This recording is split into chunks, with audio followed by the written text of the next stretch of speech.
I'm Robin Kippenberger and I have the best job in New Zealand. I'm the National Chief Executive of the Royal New Zealand SPCA. This is a fantastic competition and more than 700 entries. It's been really difficult to choose any one cat to come out as New Zealand's top model cat, but I think the stories more than anything else have been fantastic. Everybody's written a little bit about their cat and it really tells you a lot about how much people think about their cats and also how much the cats think about them. For a few of the cats that I've chosen for my final few, SPCA cats, and the stories are always really lovely. The one that I guess got my heart going the most was Misty, and she actually comes from the North Shore. And Misty came from the SPCA when she was 2 or 3, and her owner is ill, and Misty apparently has been there every step of the way, helping her owner through the really bad times, and that's a really common thing with cats. One of the things that we find at the SPCA is that cats choose you. So you come along to the SPCA and you might want a black cat, but actually there'll be a little tortoiseshell down in the corner who'll just fall in love with you and you with them. And so it's a little bit like, don't make up your mind before you come to the SPCA. Come along with an open mind and there'll certainly be a cat for you there.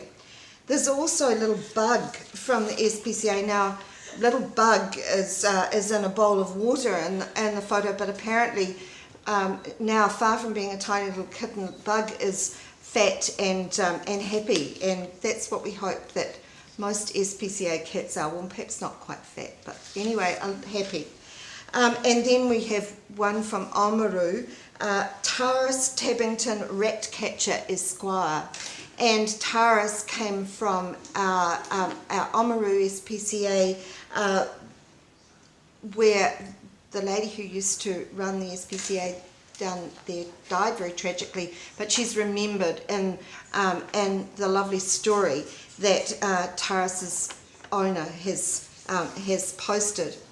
And I've got a couple that are top of my list, but a late comer was Elvis, who is a long hair black male, just absolutely fantastic looking cat, great long hair, and apparently a real hug cat. So I think it's been really hard to choose, just as it is when you go out to the SPCA to choose a cat. It's really hard.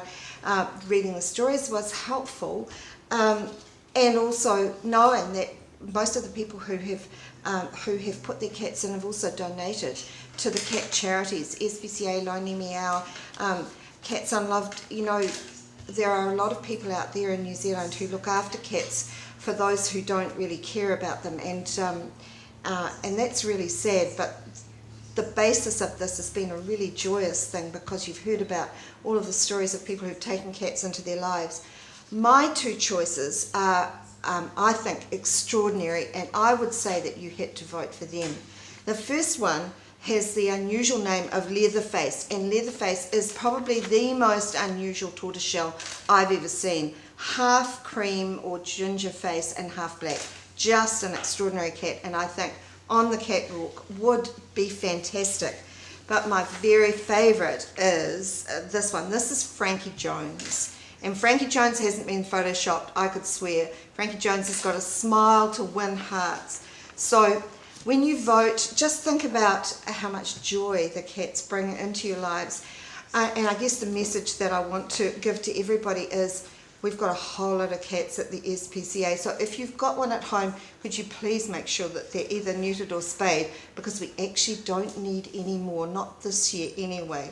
So yes, neuter or spay your cat, and I would say vote for Frankie Jones. He's just great. And if you don't like Frankie's smile, think about Leatherface, who's just incredible. Thanks.